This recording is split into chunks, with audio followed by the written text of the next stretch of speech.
Hello people, welcome to my channel. We are doing a series of astrological and psychological correlational studies which will help us understand the personality better in terms of natal chart, Vedic Astrology natal chart, as well as moving into psychology, mainstream psychology. So let's take the first one of these 18. Descriptions are in the description box, and this Excel worksheet is in the description box again in my Google Drive if you want to download and check it out for yourself. Okay, so the first one we're dealing with is called learning style. So there are a total number of 68 questions, I think. Yeah, 68 questions. The score of which is graded like this, very much like me, partially like me, nothing like me. All you have to do is select a 0, 1 or 2 and put it in the answer box. That's simple. Okay, anybody can use this. The color changes according to what you fill in. And so the totals are shown in the next sheet of this workbook. Yeah. And in the next sheet of this workbook, you are finding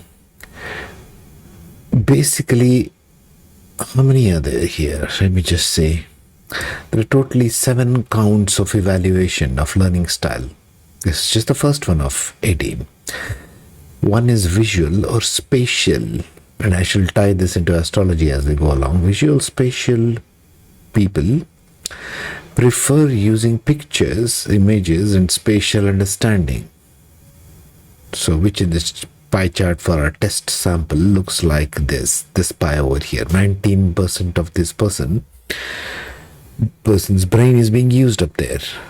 So in terms of astrology, what it could symbolize is Sun and Venus are more dominant.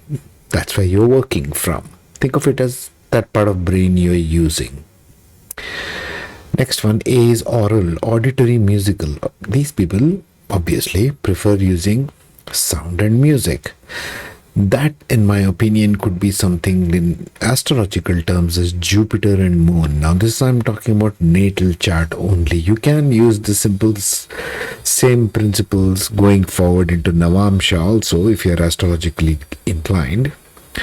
But this is the way to get across and make a starting point, so to speak. Okay. VE, verbal or linguistic people prefer using words both in speech and in writing. So that means you're using essentially Mars and Mercury a lot. That's what it means. Okay. So that will show up here in this test case being 7%.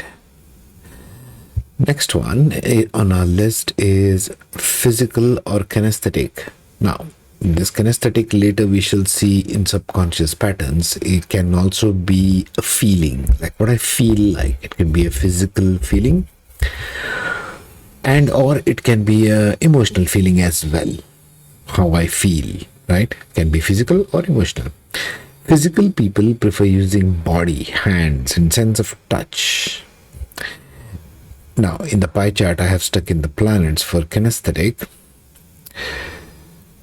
Physical kinesthetic, more like Rahu or the north node of the moon, and Mars. Both are very physical kind of entities or energies.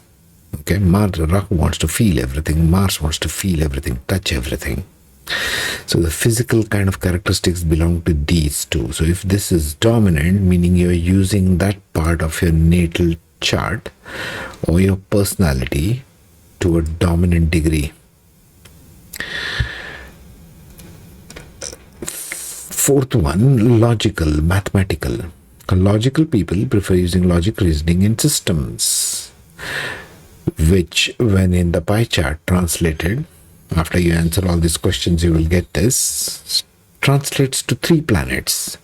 Either it's Ketu, it's Mercury, or Mars, or combinations of, or aspects of. It can be all 3. You have to study all these 3 whenever there are multiple planets, yes? Because all 3 constitute very logical entities. Mars is highly logical, Ketu is highly logical, Mercury wants to understand by reasoning. So logic and mathematical. Next one on our list is social or interpersonal. Now, social people prefer to learn in groups or with other people. obviously.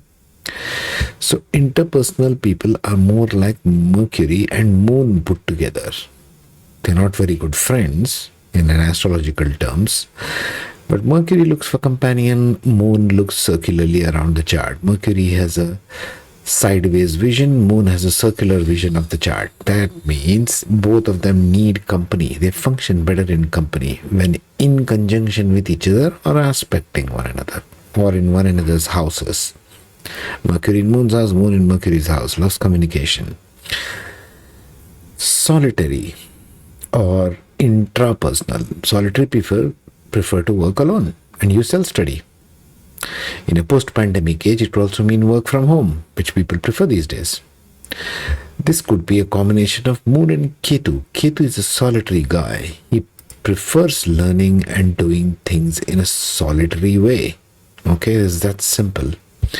So when you have combination of Moon and Ketu together, these people are solitary readers, solitary workers.